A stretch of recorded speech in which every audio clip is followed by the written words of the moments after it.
Good afternoon, dear participants, dear consultants. Welcome to ADB, welcome to Manila. Actually, this is the second session today, repetition, but I see different faces, so nice to have large audience now also. Okay, so basically today's presentation is about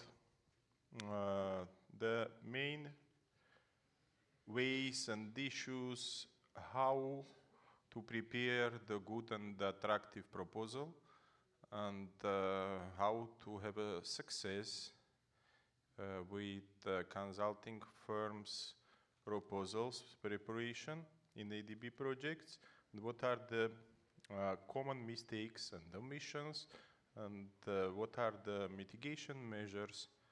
So how to obtain the quality and to be efficient in being selected. My name is Eduard Cilacopian. I am procurement specialist in PPFDA, working under the consulting services unit, basically in charge of ADB administered consulting services technical assistance projects. But today we will cover both the executive agency projects and ADB administered projects. This is just a funny picture to show how usually, I apologize of course, but how we prepare the proposals and how we run towards the submission deadline. So we have challenges with the GV members in GV composition. We are trying to obtain a good CVs, trying to form GV composition and also to recruit sub-consultants. So that's the general situation. And as usual, as practice shows, so often consultants are late and we receive complaints about late submission, etc. on different stages. Basically, we will talk today about two stages, about expression of interest and request for proposal stages under the most common quality cost-based selection method. Here is a brief of the presentation, introduction about methods, about preparation of the expression of interest, about how ADB evaluates the proposals on EOI stage, what are the key success factors here. We will have some discussions.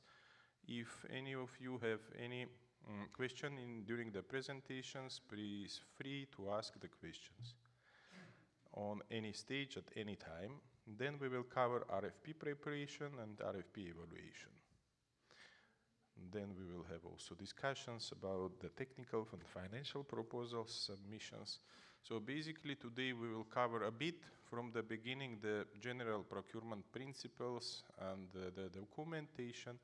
But later on, we will switch to the practical examples of the bad and good proposals, of the key mistakes we see quite often, how to escape those mistakes, and there is no magic.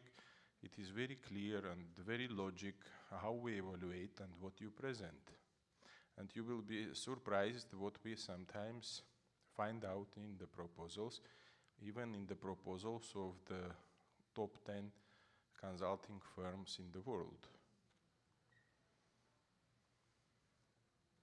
This is some snapshot of the overall procurement and project portfolio in ADB by sectors, by the loan, grants, and proportional between the works, goods, and consulting services, as well as other services. So under ADB finance project, the most important and valuable component is, of course, about the civil works, rehabilitation works.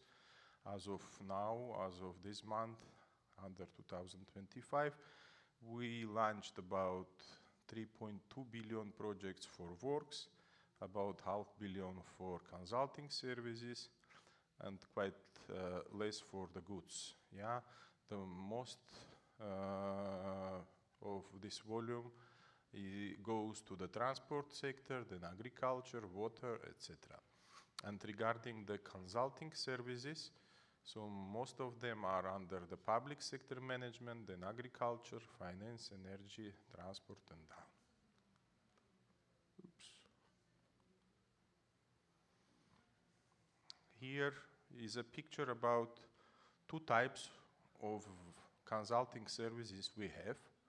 So basically we differentiate and we have a different procedures a bit for ADB administered TAs and staff consultancy, and for executive agency administered loan and grant consultancy services.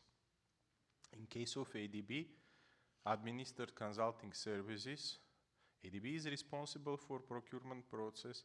ADB conducts negotiations and taking the contract signing stage. Responsibility is under the ADB. ADB RFP template applied. All procurement is done via CMS actually in both cases. Normally, ADB administered consulting services are tax exempt and have some privileges and immunities.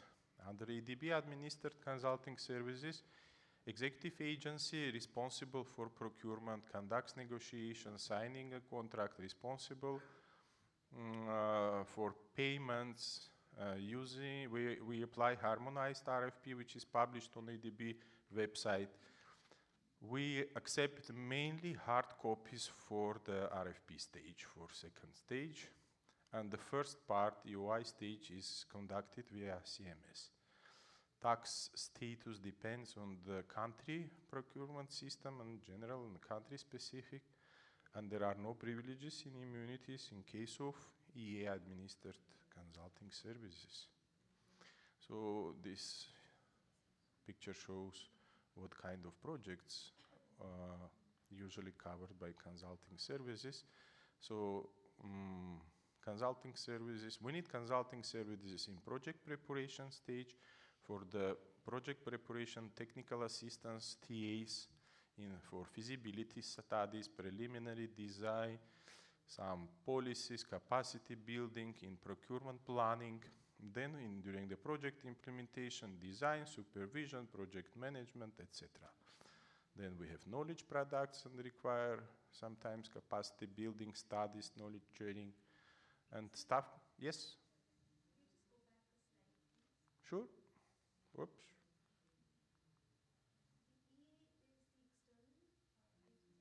Executive agency, the government basically, yeah. So loans are provided to government, and we call the main agency in charge of the loan implementation as executive agency, and then we have implementing agency, actually the group or the project management group called, or project management unit, which directly implements the project.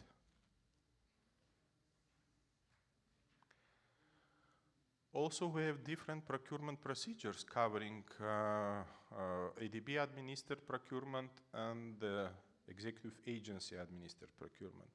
They are similar.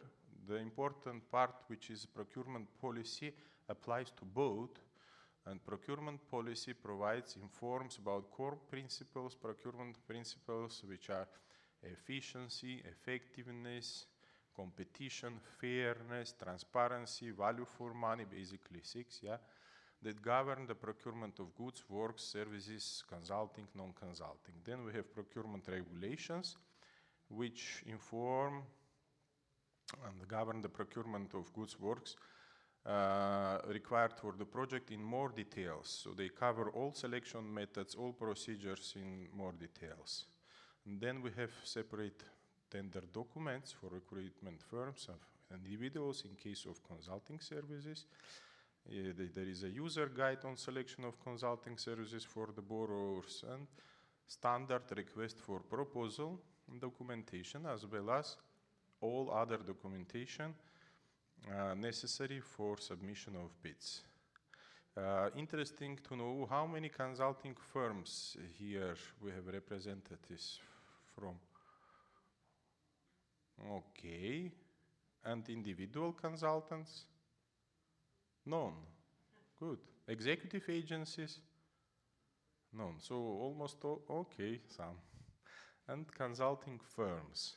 So we will cover mainly the consulting firm selections. I guess during the BOF you faced the other presentations which have been directed to individual consultants recruitment. If it is interesting, I will cover a bit.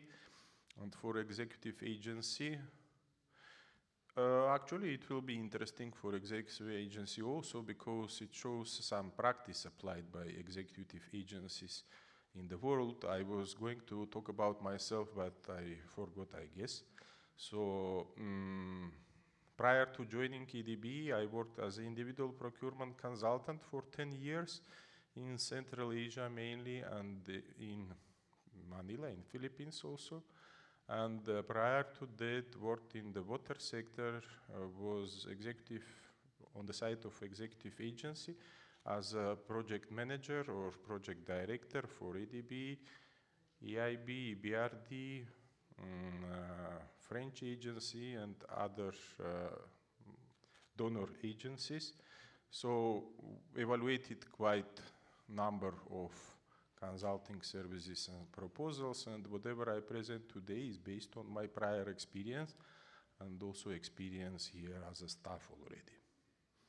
So those are documents covering executive agency administered services. Then regarding ADB administered consulting services, they are non-operational, so it's more about the policies, the procedures, about the finance sector, public-private partnership, assignments, etc. So again, procurement policy is covering the main principles in procurement, and then we have procurement staff instructions. So whoever apply for such ADB administered consulting services, I recommend to read procurement staff instructions. It's not long book, but it provides you all kind of necessary information about the method applied, about the evaluation procedures. So some tips also you can get from there. So about selection methods. Quality cost-based selection method is commonly used as default method for ADB, World Bank and other agencies as well.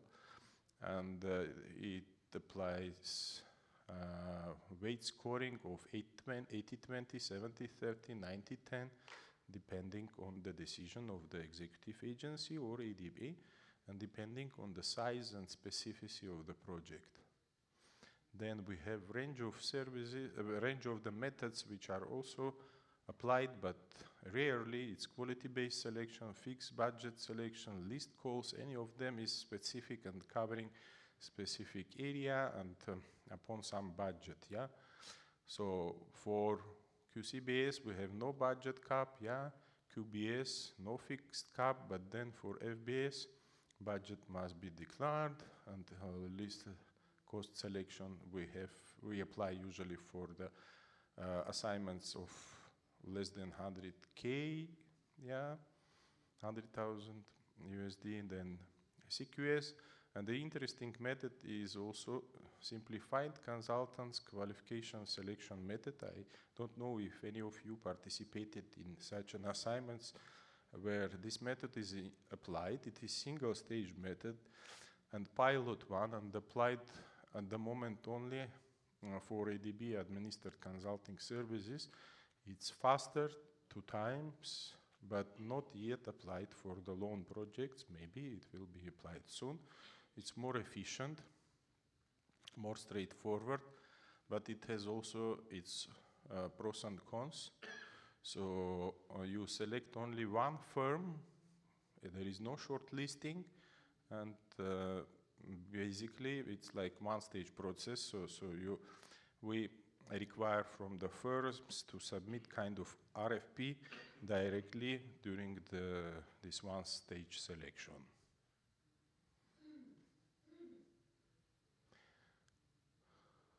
So what the company which received the maximum score will be awarded the contract. That's the rule, and normally we have the maximum budget applied for those kind of selection methods. Now we go to UI preparation, more interesting part. So these are the basic steps: advertisement, submission of expression of interest, shortlisting, then preparation and submission of RFP, technical evaluation, financial, overall ranking, and contract negotiations. So the basic steps for being successful.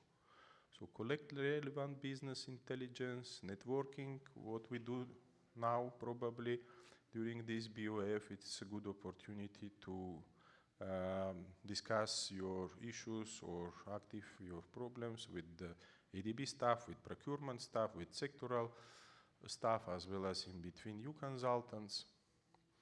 So focus on performance and reputation during the preparation of your proposals. Build brand name, understand country specifics, position yourself to your competitive advantage sides, partner with other firms, have dedicated personal monitoring CMS opportunities to be always on track and to pick up the projects you like to participate in.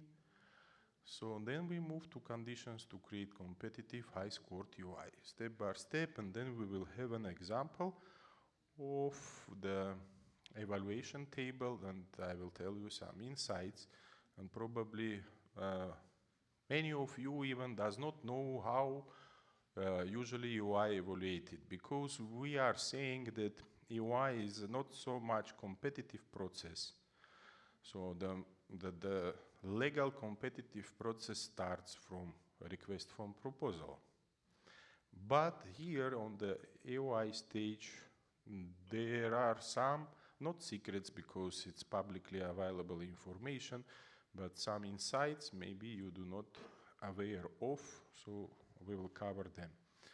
For general information regarding how to prepare proposal, how to have a success, start early. Invest in dedicated proposal preparation team, which mentioned already, but this is very important.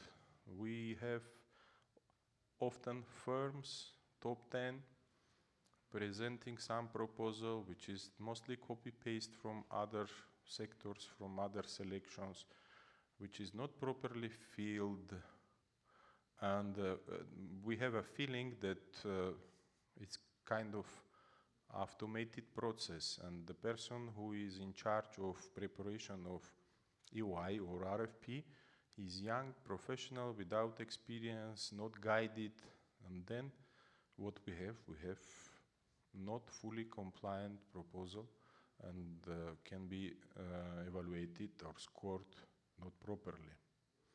That's why to have dedicated project team to spend a bit money to recruit some professional procurement specialist or professional proposal preparation person is the correct approach. Form a GV partner with rationale, with clear shared experience. So this is important, we will cover it later. Ensure professional local partnership as a sub-consultant or as a GV member. Comply with NDB templates, so RFP and UI, they have their own template. UI has a template in the CMS. RFP you receive in a Word file, and there are different sections which should be properly filled in. So customize everything, don't copy paste, highlight only relevant experience. Quite often we see, for example, for the road project of, let's say, 10 million, with the 10 million budget or 5 million budget for project management, design and supervision, the firms presenting as a similar experience some assignments, like with the value of $10,000 conducting during few months as a relevant. This is completely not relevant, because under relevance, I will speak about this later, what we understand normally, and many consulting firms, they understand this broadly, but do not pay attention or do not have enough experience to show and trying to fit it somehow under other assignments, similar assignments. This is the way, but you will not receive the highest score. So what we understand under similar experience is if we are talking and TUR is covering construction supervision or capacity building in some country for 5 years, requiring inputs of, let's say, 20 individual K experts, and the budget is, let's say, 2 million, then how 20,000 cost project can be considered similar to that assignment? No how. Technical assistance assignments to show as a similar experience also not so correct, because what we need construction supervision services for 5 years as a similar to be implemented. What can be considered as a similar in this case? Maybe some project at least for 500K implemented in 2-3 years, covering smaller part or portion of construction supervision, which can be counted as a 1 or can be counted as a half. So still there is a sense to present this project as a similar, but no need to present the list of, sometimes firms presenting list of 200 projects, out of which maybe only 3 relevant. They are not counted. It only consume more time from the evaluation team to identify among those 200 the relevant projects. So you complicate the life of evaluator, and the evaluator understand that this is not professional approach, and you will be anyhow, even, how to say, in general scored a bit less because of this kind of approach. No, not necessary to show those projects. You can show some country experience in form of the projects, but inside your CMS, in some section, just listing the projects implemented in different countries with the project number and project title and the period of implementation. That's all. But as an experience, no need to do what I said, yeah?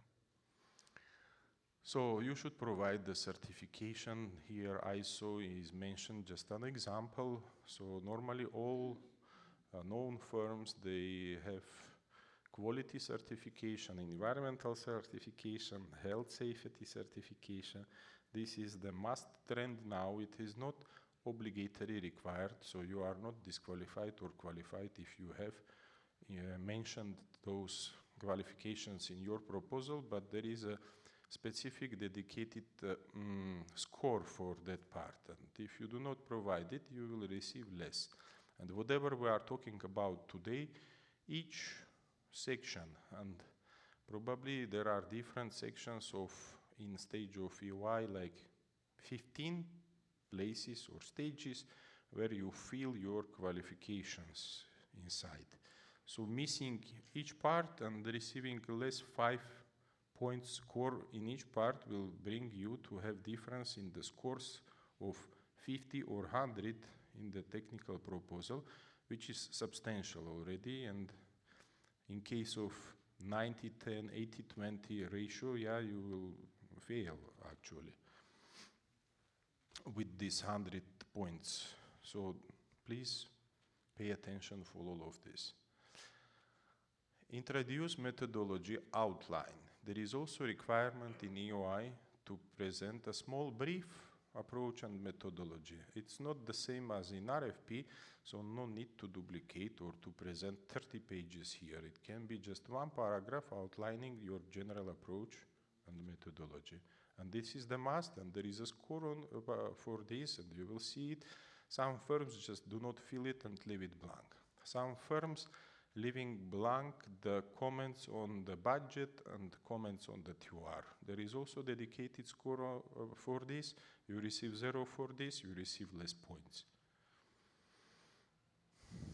So this is about following submission instructions also. Proofread and peer review. This is good also to give some your friends or some experts to check your EOI or RFP before submission.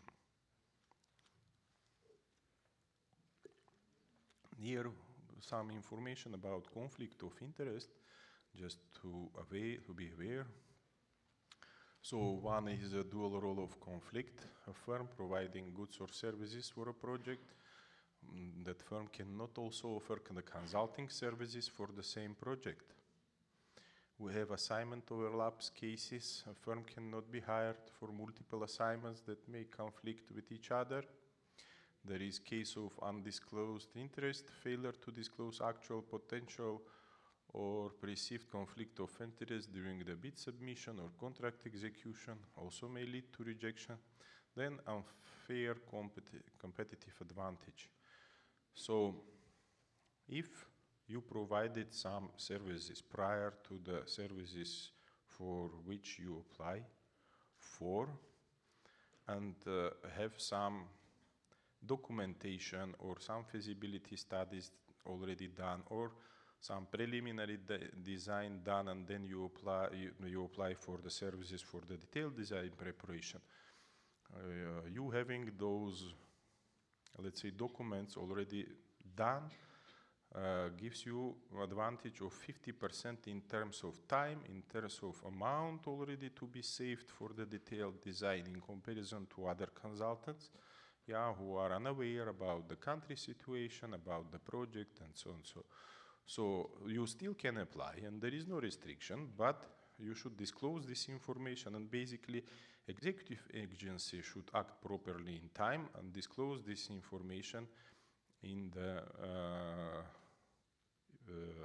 request for the expression of interest. Actually attach those reports or feasibility studies which you implemented for other participating firms also to be aware of or to get use of. Then it diluting this unfair competitive advantage. Okay, so now we go to common mistakes at UI stage. Probably we cover almost half of those sections. So there is a late bid submission, which is common mistake, missing to identify each GV partner properly. We will talk about GV partnership on the EUI, in the EUI stage later on in more details. What can I say here is sometimes in CMS we have the firm which states that they submit the proposal in GV composition, but GV member is not mentioned in the proper place where GV should be mentioned at the beginning of your application. So there is a place when you should mark you submit your proposals with GV or with sub-consultant or alone. And then only you should submit some documents proving your intention to form a GV or already GV agreement, etc. Missing rationale and info on each GV partner in your submission, that we will cover. Missing country and regional experience, sometimes not proper attention is paid for the regional experience if it is required. So if it is required and you do not submit any project implemented in that country, of course, again, you are not excluded from evaluation, but you will receive less scores. About non-ADB member countries firms, so the firms which are from non-ADB member countries cannot participate as a GV, even as a sub-consulting firm. That's the rule, but individual consultants from non-member countries, then they can participate and they can form a part of the key experts of the team, yeah? It's written in the RFP, so please check properly about those conditions and terms. So we often see generic UI lacking complete information without any innovation, with the copy-paste as I mentioned, general management competence, no certification. Then we are moving now to qualitative or quantitative evaluation. Despite ADB does not appreciate evaluation to be done in a quantitative way, still executive agencies apply this practice. So we cannot understand this, or we cannot forbid this totally, because sometimes we receive 40 proposals. And in the TUR, we need 40 experts. So executive agency or ADB spending maybe weeks to evaluate those complicated cases, yeah? And there is no way except to apply some quantitative approach, like for similar experience, not to judge by the deeply nature of the projects implemented, but they apply the numbers, yeah? So the firm which presents 10 or 100 similar projects, of course, has a preference against the firm which presents only 2 or 3. So this is obvious. So counting also important, and take into consideration that still EA can apply this approach. There is a missing number of relevant projects, many small. We talked about this. From each GV member, this is important because there is a sense for creating GV. The GV is created only in the cases when the firm has lack of some experience, basically. And this is mainly experience in similar projects. Then you often go to GV. Otherwise, you will hire sub-consultant, or you will hire just the individual experts to cover that gap. So we expect in this case that GV also have similar experience. And then we count it, and then we evaluate it. And you will see now that we evaluate separately both the lead firm and the GV member. There are things like missing clear relevant projects information, project title, project scope, description, the title of the firm implemented the project. Sometimes you have a GV with 3-4 members. And then when you present a project, similar projects, you forget to mention which project implemented by which GV member. But we need to count this and evaluate your proposal properly. So we need to know what project implemented by which firm. There is another story when you are global companies, like famous companies operating in different countries, and you can present experience. You are applying, for example, for the project in Turkmenistan, and we require similar experience, and then you bring similar project from firm, from your mother company or other firm working in Africa. Then there is a question, is it your experience or that company experience? So different executive agencies can approach this differently, and there is no written rule how we should apply this. There is a rule for the works and goods when we say that for works and goods we do not accept the affiliated company experience or mother company experience. This is not the case in the consulting services with ADB, but please check. Sometimes there are some restrictions in RFP. So be careful to this, yeah? And of course it is better to show your own experience.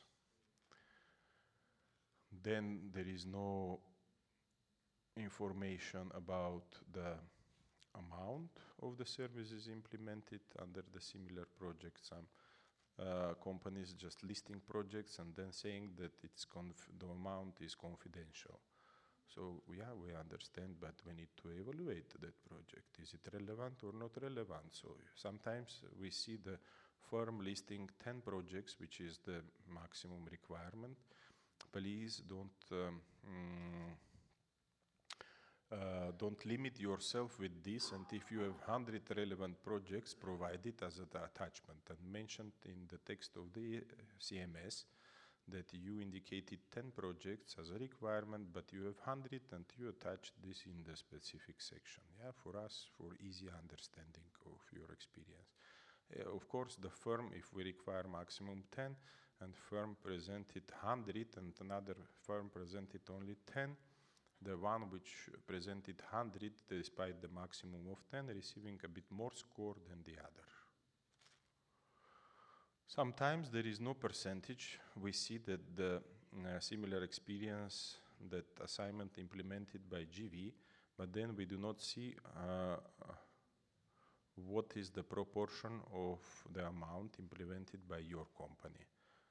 When you are in a GV composition with somebody else, maybe it is 1%, maybe 10, maybe 100, maybe half.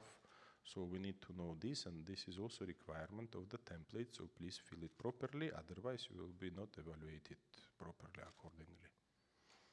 Missing comments on the theory budget, lack of summarizing approach and methodology already covered.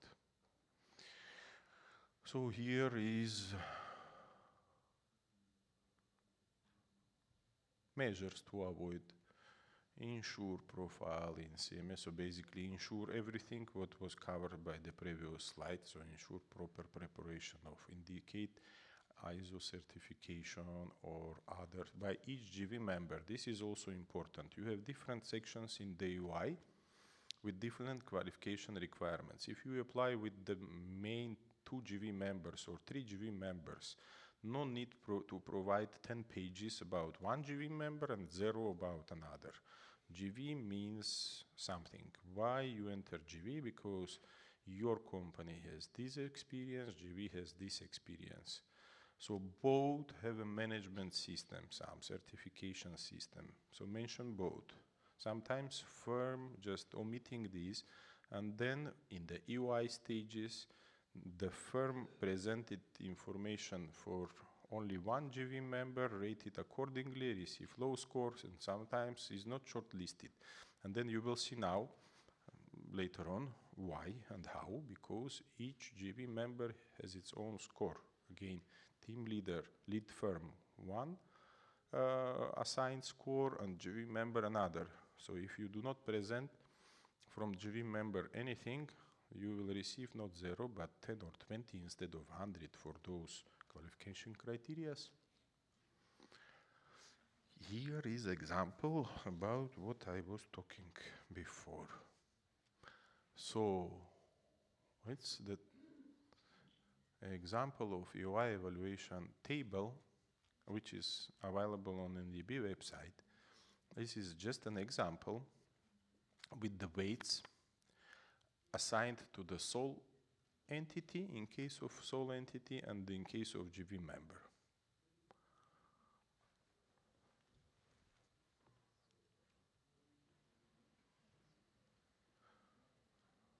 Our session is until 3. Oh, we have enough time.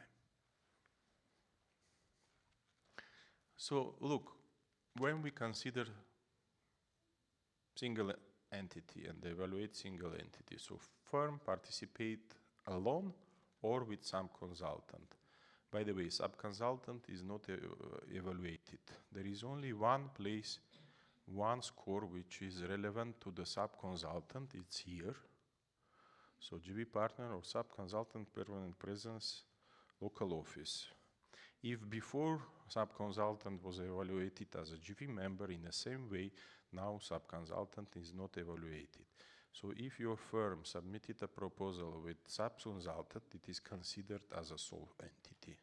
So do not rely on the experience of sub-consultant.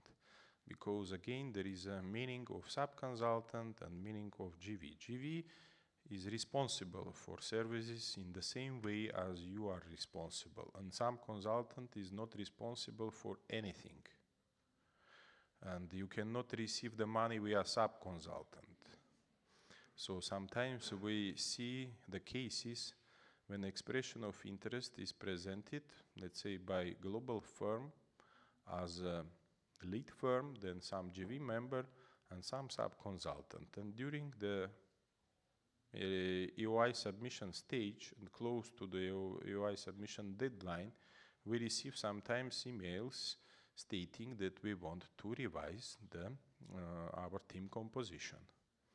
We are fine to some extent if it is logical, but sometimes firm proposing that the lead firm becoming sub-consultant even, and sub-consultant becoming a lead, and then GV partner remain the GV partner or even disappear. So This is obviously not the same. We need the expertise of international expertise of that firm.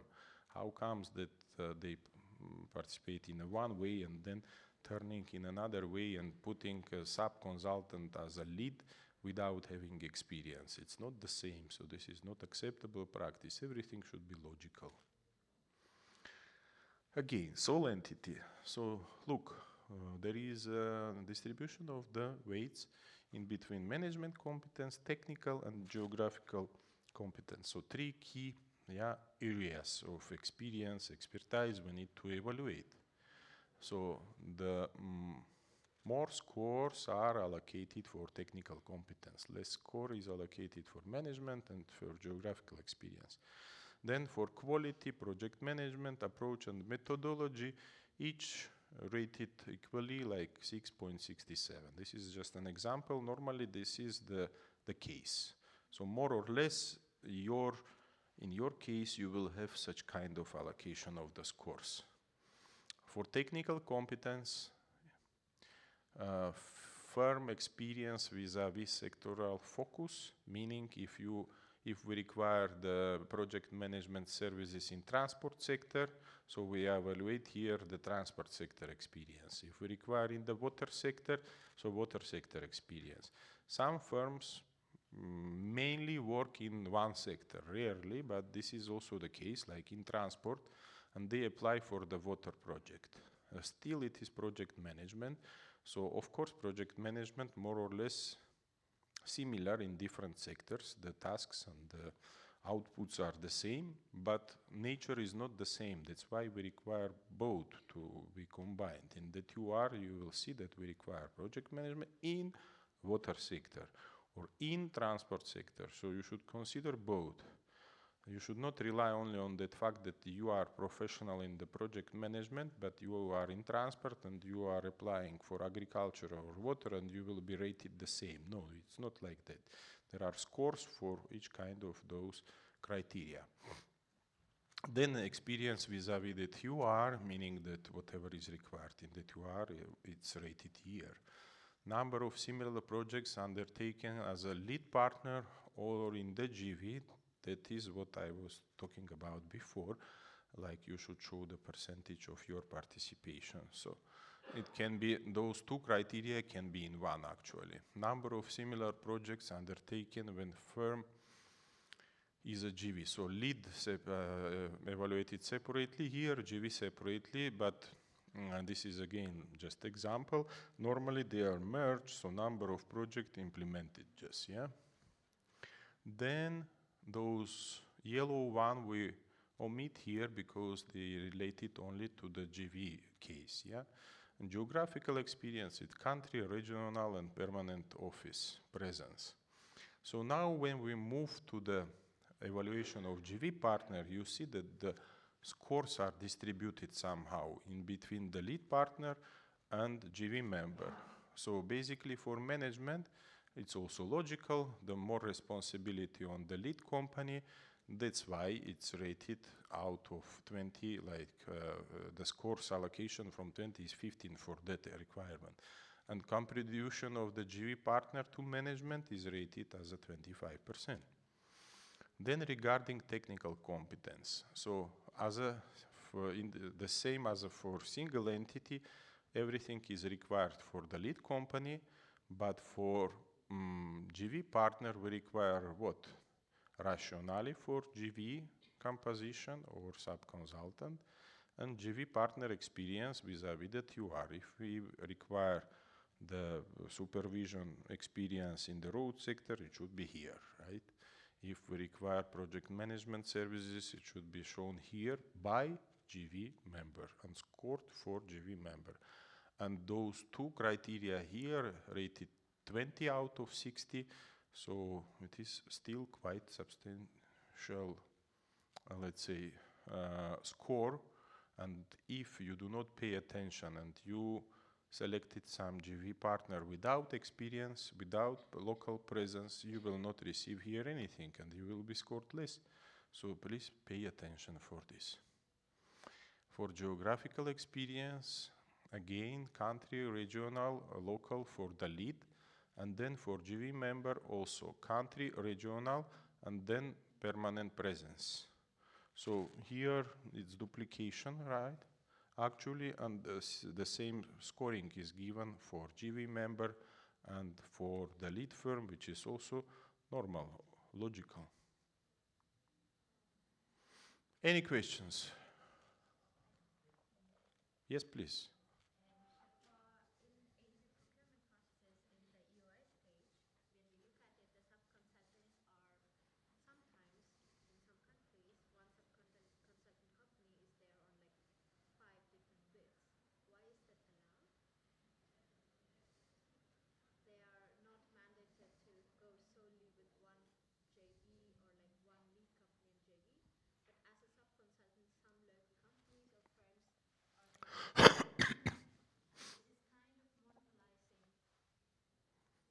May I ask you the question on the question? So, what kind of bet sign you see there? If the sub-consultant participate with, let's say, all 5 or 10 firms, what is the bad side of that? Why?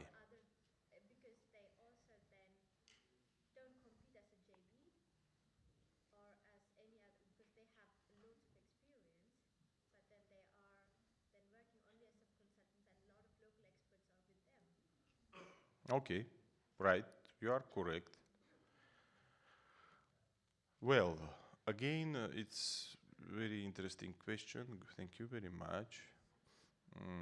Been asked by many firms, not only you. And look, again, we go to logic. Sometimes it's out of logic also.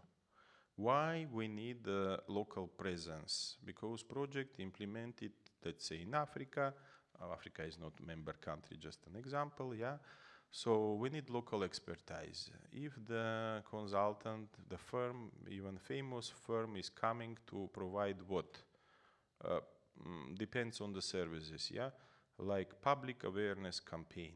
And they do not know anything about the heat in Africa, about the culture, about how to present to those people for them to digest properly this information, yeah? We basically want to see in the GV composition or as a sub-consultant local firm, yeah? Then depending how many local expert CVs we require. Of course, if we require just 2 international CVs, then we require 20 CVs of national, so it's logical that it will be better to have a GV of local firm. But of course, global companies do not like this, because if it is GV, GV has a responsibility. For GV, you should pay more, let's say, yeah. And of course, it is good for, and it is a pain for all local consultants. If I am not mistaken, you will understand that they all want to earn money, but global firms does not like to pay them this money, so they suffer actually. So many governments now even require this under the law, that the local firms should be GV members. For procurement of works, now we apply merit point criteria, and we start to give a score for the local participation, let's say, yeah. Some countries, they, for works and goods, they require also the local factor, like 30% among, I mean, out of the total your bid price to be allocated for local products or to have something. In consultancy, we still do not have it, yes, and this is flexible. And yeah, of course, we see sometimes that 5, 6 firms applies and they all selected as a sub-consultant the same firm. And your question, why it is not forbidden? Probably because we do not evaluate them. We do not evaluate, it does not affect the transparency. I understand that, as you said, still the same experts participate in this and that proposal. But what we can do, put you in a position of the expert. They firm asking you, okay, Do you want to go with us? You are asking, oh, what will be the amount you will pay me? They will say 500. And then you receive another proposal. What you will do? You will say, no, I exclusively work with this one, or I go with this one also, and you don't know who will win. So probably this is kind of issue of fairness, maybe. That's why it's not forbidden. And in case of GV, yes, it is forbidden, because GV is a different story. GV is responsible for something, GV is affirmed and legal obligation already, so that's why it's like that. I'm sorry if I did not answer you properly, but that's the idea. Any other questions? Yes, please.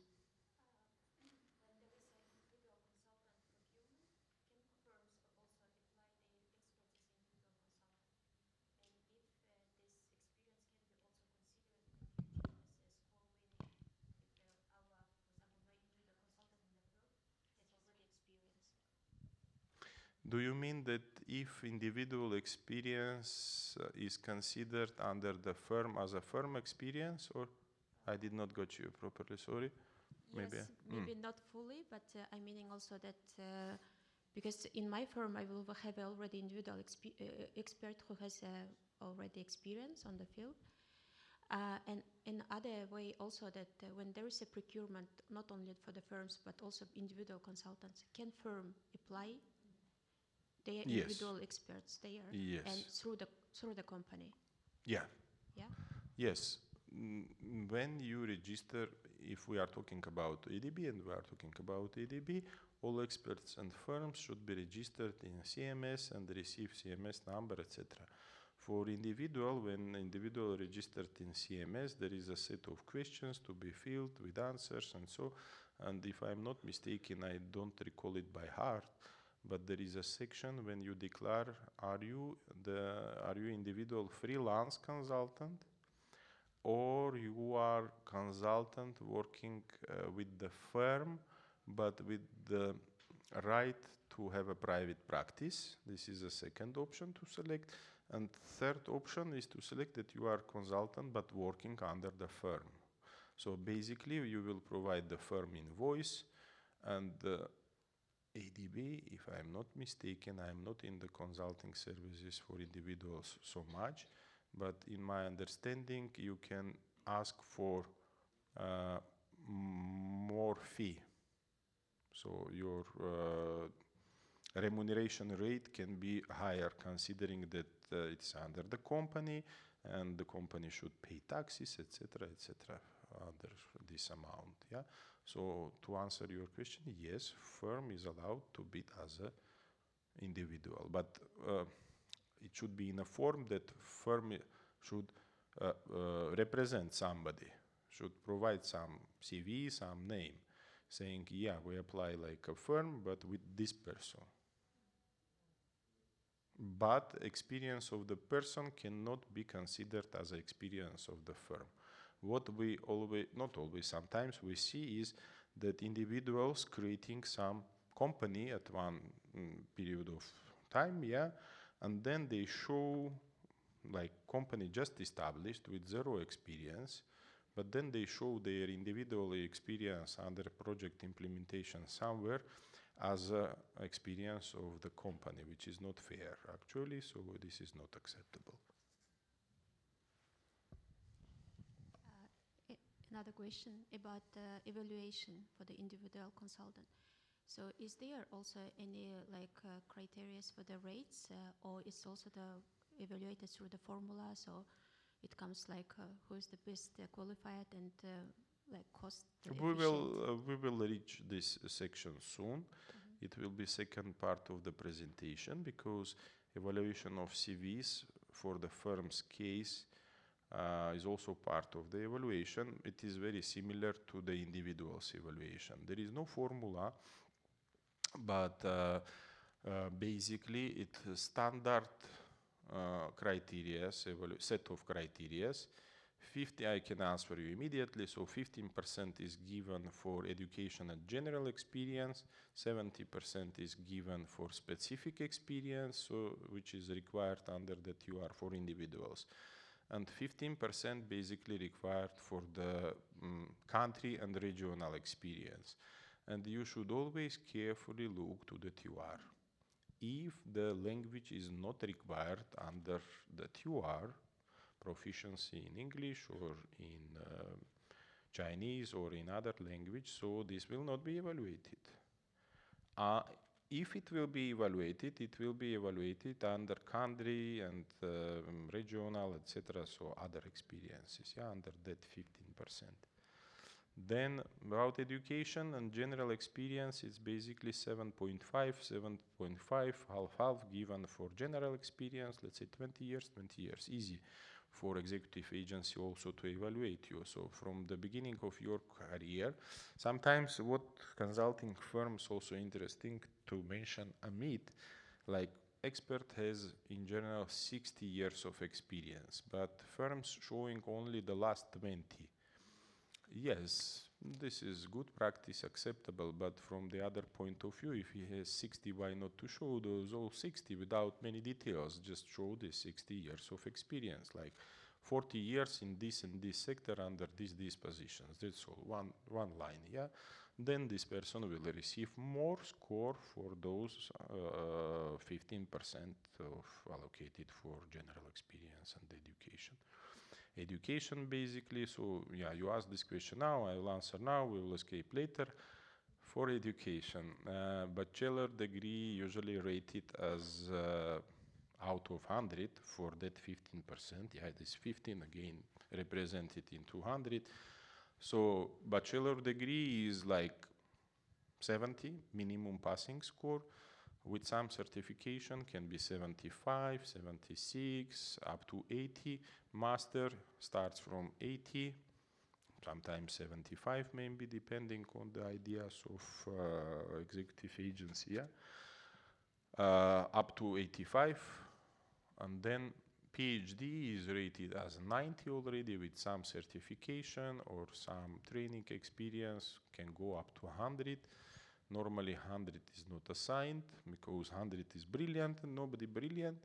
So this is the general approach, yeah? And also for qualification criteria, that's kind of, how to say, not internal rule, but not written rule that 100 is given only in very rare cases. And if executive agency, sometimes we had some representatives here ranking the firm's criteria, some criteria as 100, it's always questioned.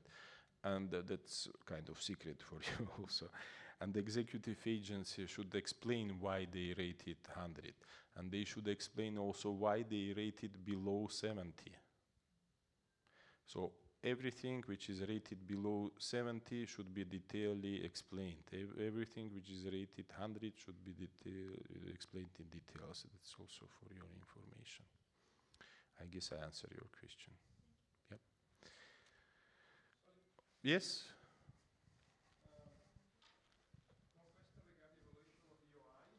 Yes?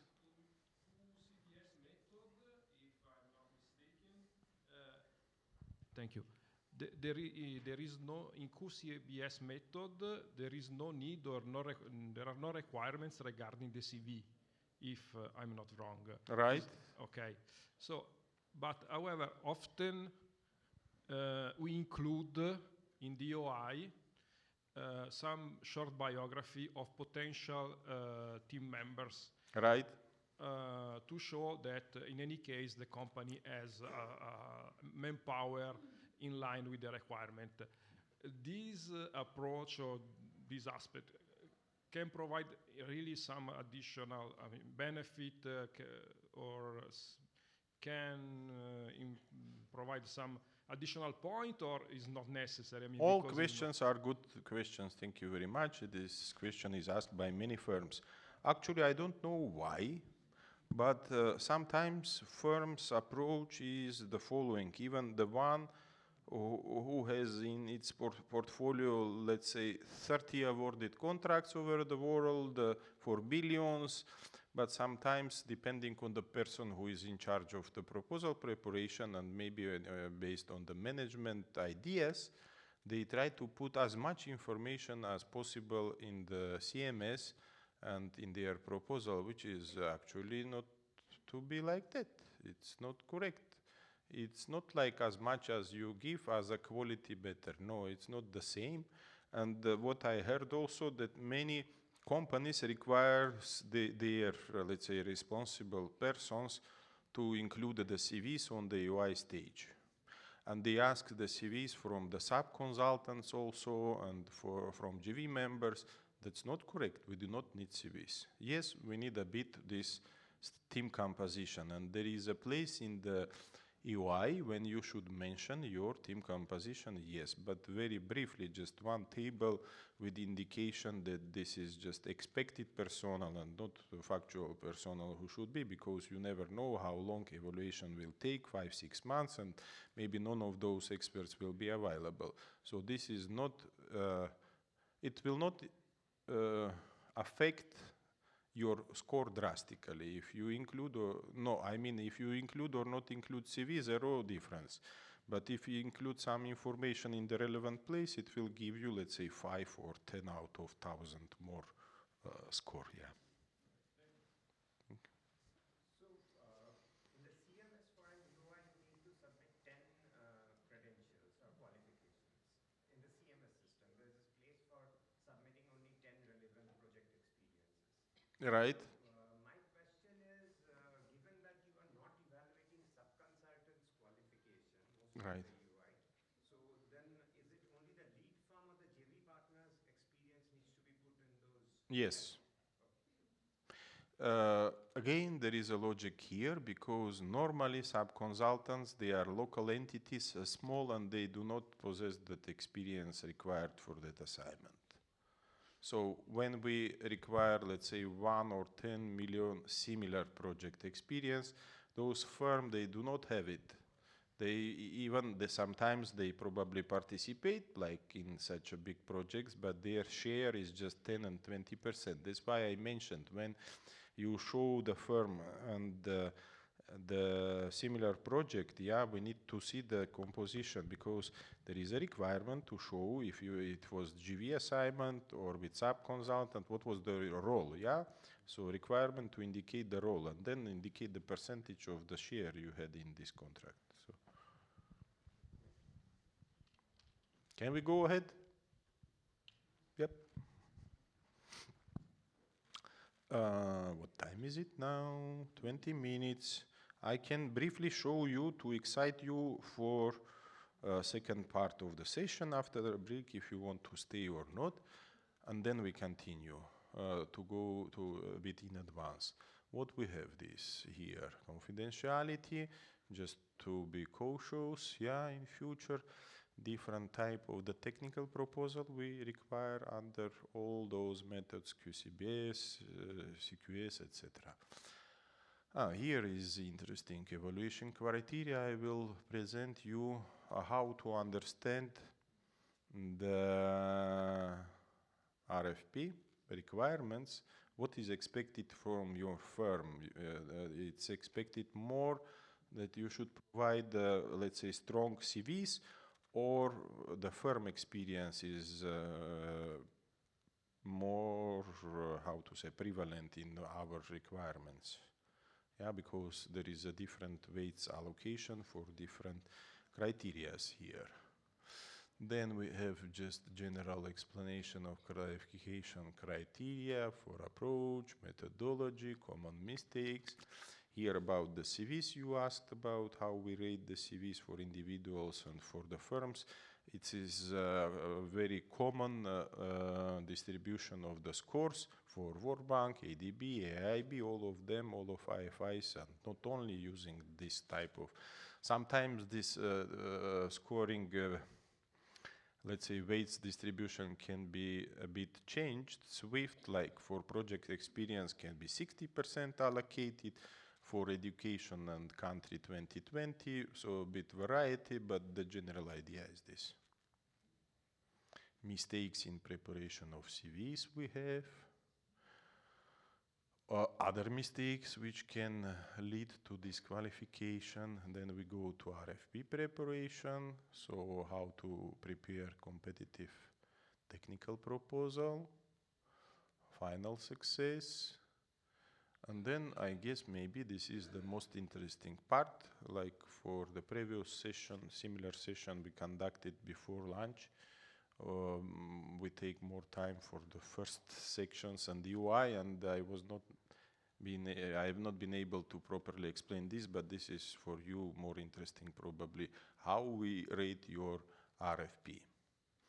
And here is example of the best proposal. One of the best proposals, it's from Reality. This firm have been ranked, like scored 987 out of 1,000. So there are some cases, and we cannot do anything, and it is very correct, very right. So even despite the firm probably in reality will not perform later on. There are cases when the figures on the paper are very nice, but the reality is different. Some EAs are suffering, I apologize to say, yeah, from this. But there are some opposite cases when firm just not able to present properly the experience they have, and they are brilliant in implementation, but they are failing, they have failures during the submission stage because of lack of knowledge of this kind of tips and tricks and nuances, yeah?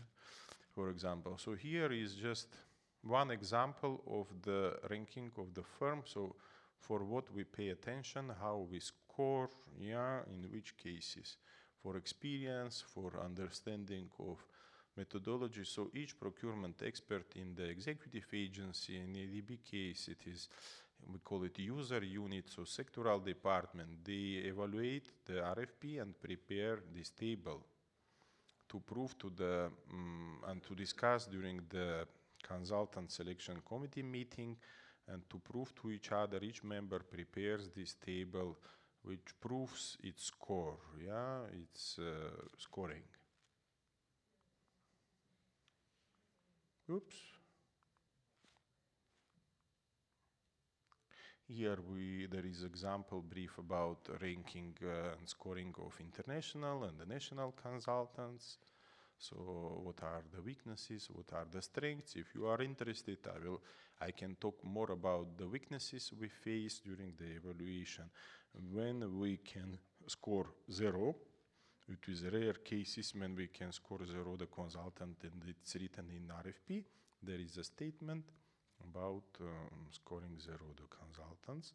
Normally, if, for example, consultant have no education, he is not rated 0. For that 15% allocated for education, without education, he will receive 20 or 30. So he still receives some scores. And if he has no geographical experience and has no education, but has a strong similar experience, and we allocate 70%, he still scored 70% and still receive passing score. And there is another issue if later on during negotiation stage, executive agency or ADB will require the replacement of this expert. There are many, many fields which we cannot cover in this 1 or 2 hours, yeah, but interesting topics. So feel free to ask any question which is not even related to this, this part. So we covered this, preparation, RFP. Yeah, we covered basically, I guess, everything. 1 second. After this table, discussions, yeah, why proposal can be rejected, some complaints resolution mechanism we have, some links, and then that's all. If you are tired, we can do break now, or I can continue to the RFP. What is the preference? We continue 10-15 minutes or we do a break? Break. Good? Good for you, good for me?